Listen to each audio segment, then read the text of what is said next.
दिनै रुजुग्रा बिथाङा गावसो बयबो मिन्थियो बिथाङा सासे TLCC chairman Dwnsri ब्लकनि president UPPL नि आरो एक्स एनडिएफबि जेसेबांखिनि इस्युसफोर दं बिथाङा एक्चुअलि बेखौ माने मावनो हानाय बिथाङा उथिसार गैया आरो बिथाङा खुब लासिंसिं जादों सासे माने आसाम एसेम्बलि माने स्पिकार जानानै जोंनि एनडिएफबिनि इस्युसफोरखौ माने हाबसननानै गावनि आखाइजों मावनानै गावनि पलिटिकेल माइलेज लानो थांनाया बे खुब लासिंसिं जादों। दिनै सोरबा एनडिएफबिआ बबेबा मोनसे पलिटिकेल पार्टियाव थानानै बै पलिटिकेल पार्टिनि माबा मोनसे बिबानखौ लानानै थानाय समावबो गावसोरनि एनडिएफबिफोरनि माखासे जेंनाफोरखौ मावबाय थानाय मावनायाव नांथाबनानै थानाय माखासे एनडिएफबि ब्रादार्सफोरनि खामानियाव जुदि हेंथा होनाय माखासे बाथ्रा बा बिबुंथिफोरखौ जोंनि बर' हारिनि रायजो राजाफ्रा फैबाय थानाय समाव जुदि खोनाबाय थायोब्ला जोंबो थारमाने बेफोरबायदि माखासे हेंथा कमेन्ट्सनि हेंथा बाथ्रानि सायाव जोङो बाथ्रा बुंनो गोनां बाध्य जानानै फैगोन। बेखायनो फैबाय थानाय समाव गासैबो ज' खौसे जानानै मावनांगौ मावफुंनानै लानांगौ खामानिफोरखौ हानायमानि थाबैनो मावफुंनो थाखाय नांथाबनायावसो माने एक्टिभ जानानै थानायखौ जों बयबो लुबैयो आरो आंबो बेखिनि बाथ्राखौ नोंथांमोननिसिम गुरै खावलायहरनाय जायो। नोंथांमोना बे भिडिअखौ कमप्लिट नायजोबलांबानो जाबाय लोगोसे माखासे बाथ्राफोरखौ नोंथांमोना हमदांनो हागोन। एक्सुवेलि थारैनो दा समाव एनडिएफबि ब्रादार्सफोरनि गेजेराव माखासे बेले बेजे दान्थे बिदिन्थे जाबाय थानायनि गुदि आरो गुबै जाहोनफोरा मा बेखौ नोंथांमोना हमदांनो हागोन। दिनैहाय जोङो बेयाव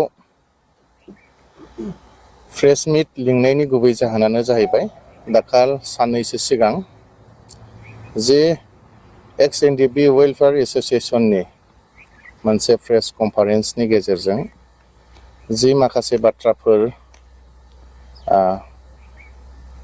एक्स एनडिएफबि वेलफेयार एस'सिएशननि आफादगिरि रुजुग्रा मोसाहारि जायफोर बाथ्राफोर बुंदों बेयो जोबोर आनफर्चुनेट। जों बिनि सायावनो माखासे खेंफोरथि होनो होननानै दिनैहाय बे प्रेस मिटखौ लिंनाय जादों। बेनो जाहैबाय गासैबो एनडिएफबिफ्रानो गासैबो बाथ्राफोरखौ मोनथिलायजोबखागौ, नाथाय बाथ्राया जाहैबाय जाय बिथां रुजुग्रा मोसाहारिया दाखालि आसाम आयेन आफादनि बुंथिगिरि मानगोनां बिस्वजित दैमारि बिथांनि सायाव जि माखासे एलिगेसन मात बाथ्राफोर बुंदों बेनि सायाव जों माखासे खेंफोरथि होनानै दिनै बे प्रेस मिटखौ लानाय जादों। गुबै जाहोनानो जाहैबाय जे एनडिएफबिनि एकर्ड जाखांनायनि उनाव 27 जानुवारियाव जि एकर्ड जादोंमोन बेनि उनाव एनडिएफबिनि माखासे जि क्लजफोराव लिरनाय रिलेटेड दङ बेफोरो गोबाव सम मावफुंजायै अबस्थायाव दङमोन। फैयै फैयै 5 बोसोरानो जालायसै, नाथाय बेखिनि समाव जोङो मोनसेबो खामानिफोरखौ बेबायदि आवगायलांनायखौ जों नुनो मोनाखैमोन।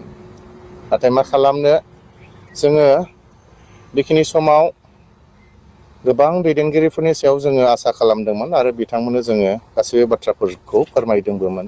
नाथाय जोबनायाव राहा गैयै जाय एनडिएफबिफोर इउनाइटेड फराम अफ एक्स एनडिएफबि जायफ्रा राजखान्थि हान्जायाव गैया, जोङो मानगोनां बिस्वजित सारखौ जोङो खावलायहैदों आरो बिथांखौ जोङो नारसिनहैदों। बिथांजों जोङो सावरायदों। जोंनि जि सावरायनाय आरो जि नारसिननाय बेखौ लानानै बिथाङा मानगोनां आसामनि गिबि मन्थ्रि डक्टर हिमन्त बिश्व शर्मा सारजों जोंखौ लोगो हमलायहोदों। दा बिनि मथेनो जि दिननिफ्राय जों लोगो हमलायनानै बिथांजों CMजों जों सावरायदों 21 सेप्तेम्बर 2024 बे दिननिफ्रायसो जोंनि बेसेबांनाखि क्लजफोराव दङ खामानिफोर बेफोरो माने मोनसेनि उनाव मोनसे मावजानायनि लामायाव फैदों। जेरै केसफोरा जोंना गोबांथार पेन्डिंआव दङमोन, बेनि सायाव खामानि मावनो थाखाय रावबो दायथ' लाग्रा बेबायदि बिबानगिरिफोर जोंनि सायाव गैयामोन आरो जोंनि माखासे दैदेनगिरिफोरा बेखौ दायथ' लानानै खामानि मावाखैमोन। आरो बेखिनि समाव जों जे दिननिफ्राय मानगोनां बुंथिगिरि बिस्वजित दैमारि बिथांजों जों लोगो मोनलायदों। बिथांनि चिफ मिनिस्टारखौ लोगो हमहोनायनि उननिफ्रायसो मोनसेनि उनाव मोनसे खामानिफ्रा जाबोदों। जेरै साख्रि बाख्रिनि खोथा, जों डाइरेक्ट CMजों सावरायनायनि गेजेरजों जोङो माखासे 3rd ग्रेड 4th ग्रेडनि खथाफोरखौ जों जेरै बिनानै लानो हादों। बेनि अनगायैबो 2% आसाम पुलिसनि खोथा जाहैबाय। बेयावबो दिनै जोङो बेखौ जोङो बिख'नानै लाबोनायनि गेजेरजों जोङो दिनै CM सारनो जोङो माखासे लिस्टफोरखौ दिनै जोङो गथायखांबाय अलरेडि। थिग बेबायदिनो बेनि अनगायैबो मानगोनां रन्जन दैमारि सारनि गनाय गयि बा बिथांमोननि केसफोरनि बेसेबांनाखि माखासे स्टेट लेभेलनिफ्राय जेसेबांनाखि NOC नांगौ बा माखासे लेखा कागजफोर नांगौ, गासैबो बुस्थुफोरखौ स्टेट गभर्नमेन्टनिया NOC हरनो होननानै दिनैहाय बुंनाय, बेफोरबो बै दिननिफ्रायसो गासैबो खामानिफ्रा मावजादों आरो बेबायदि थांबाय थादों। नाथाय दिनै बेबायदि मदद होग्रा सासे दैदेनगिरिखौ बिथां रुजुग्रा मुसाहारि बुंनाया माने गासैबो बाथ्राफ्रा बियो माने वेस्टलेस, जों बेखौ गनायनानै लानो हाया। जेरै बिथांमोना मिथिगौ जाय समनिफ्राय जोङो खामानिखौ मावदों बेखिनि समाव NDFB वेलफेयार एस'सिएशन आफादानो गैबावा आरो रुजुग्रा होननानै रावबो बिथांमोनखौ सिनाया। बिथांमोना जाहैबाय दाख्लै 15 तारिख अक्ट'बर 2024 मायथाइयावसो बे आफादखौ दादों।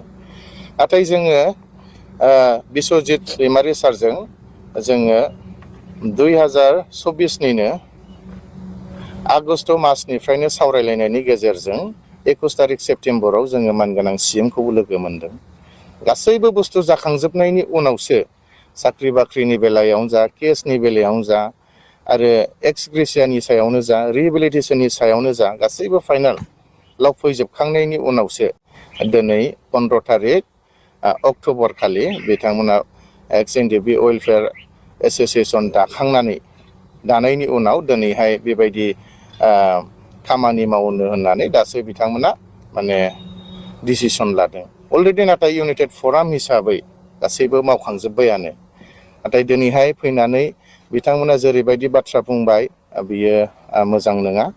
जोंनि गासैबो जिखिनि खामानिमोन बियो गासैबो थाबथाजोबनानै दङमोन आरो जोंखौ बेबायदि जोंनि खामानिफोरखौ दायथ' लानानै खामानि मावग्रा जों मानसिफोरखौ जों मोननो थाङाखैमोन। जेब्ला जोङो फ्राय बोसोरथाम बोसोरब्रै जाबाय जोंनि गासैबो खामानिफ्रा थाबथानानै दङमोन, बेखिनि समाव जोंनि मानगोनां बिश्वजित दैमारि सारा बियो बे खामानिफोरखौ बुरखांफिनदों। दिनै जोङो मोनसेनि उनाव मोनसे खामानि मावनो हागासिनो दङ। माने बिथांमोनाथ' सरकार हिसाबै गासैबो रुजुग्रा बिथांमोना गोजौआव थांजोबखानाय मानसि, नाथाय जोंसो थालांदोंमोन। जेरै जोंनि गारिफ्रा थाबथादोंमोन।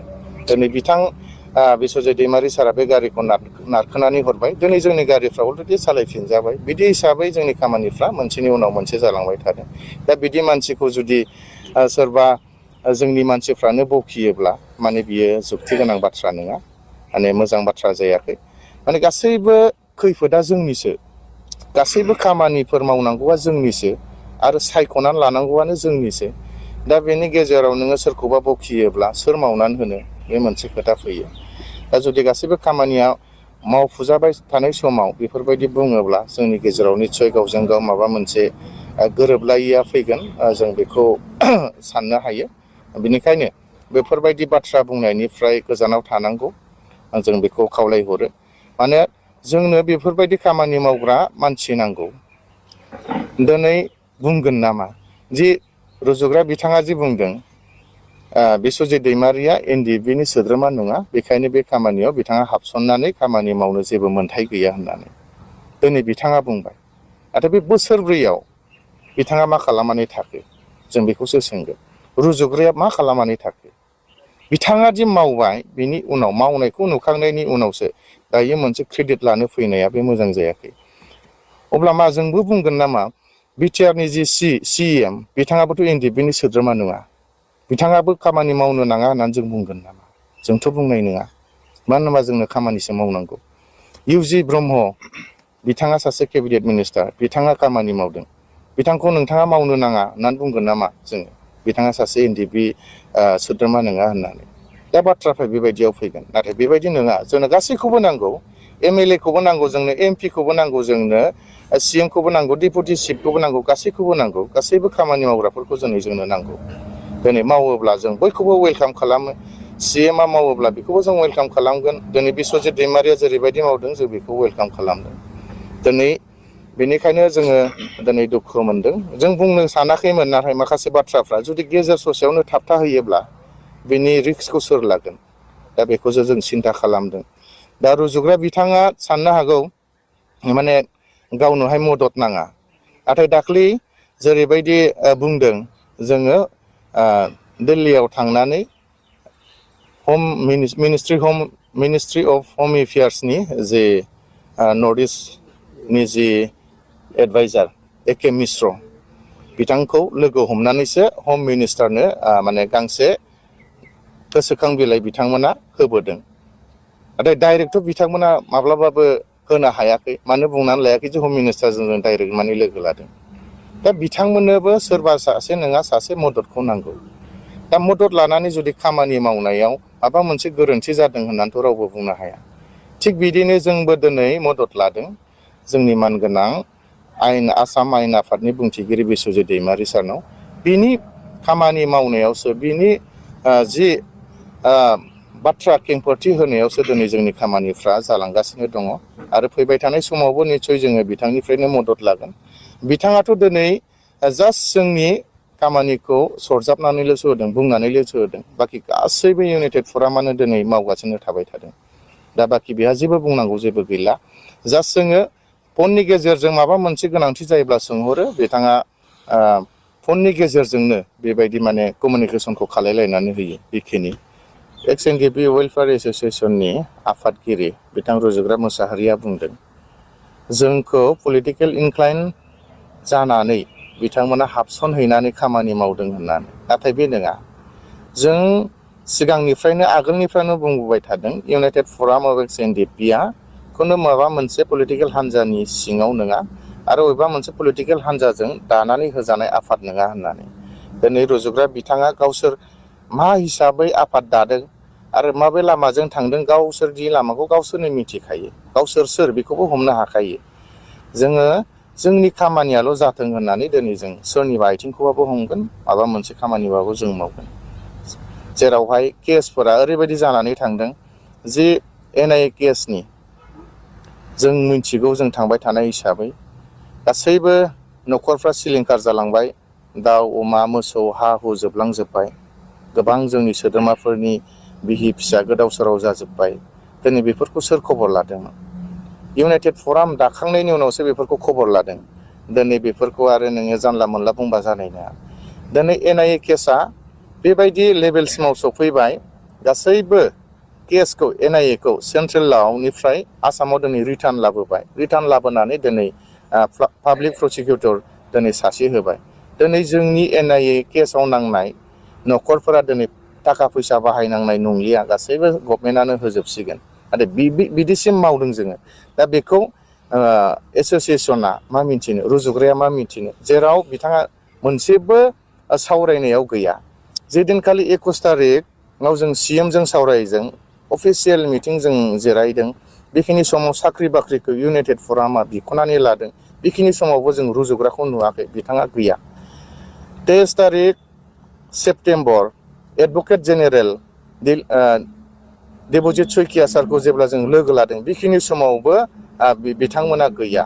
मा रायलायदों मा रायलायाखै बिसोरो जेबो मिन्थिया। 26 सेप्तेम्बराव साख्रि बाख्रिनि थाखाय ADGP सारजों जों स्पेसियेल सावरायदों, बेखिनि समावबो रुजुग्राया जेबो मिन्थिया। नाथाय दिनै मैया दाखालिनि खावब्ला नुजाफैनानै दिनै जानला मोनला बाथ्रा बुंबाथ' जानाय नङाना। बेखौलाय सोर गनायनो? जेबोआनो मिन्थियाब्ला दिनै मानो बाथ्रा बुंलाबायदों? दिनै साख्रि बाख्रिनि थाखाय लेखा बिदों, पुलिसनि थाखाय माबानि थाखाय, बे बुस्थुखौ जों अलरेडि मावखांजोब्बाय, अलरेडि जों गथायहैखांजोब्बायानो। दिनै आरो गोदानै बिफिननानै जोंनि मानसिफोरखौ गोदाव सोराव खालामोब्ला बे बोरै जागोन? बेखायनो जों सानो जेन जोंनि खामानिफोरखौ बिथांमोना बायदि बायदि बुंनानै जेन हेंथा होआ। माव, नोंसोरबो सोमोन्दो लानानै माव, दैदेनगिरिफोरखौ लानानै माव, बेयाव जोंहा जेबो बुंनांगौ गैया। दा बेखौ जोङो बुंनाय जाबाय, जेन नोंथांमोना जोंखौ जेन डिस्टार्ब खालामा, जोंबो नोंथांमोनखौ डिस्टार्ब खालामा।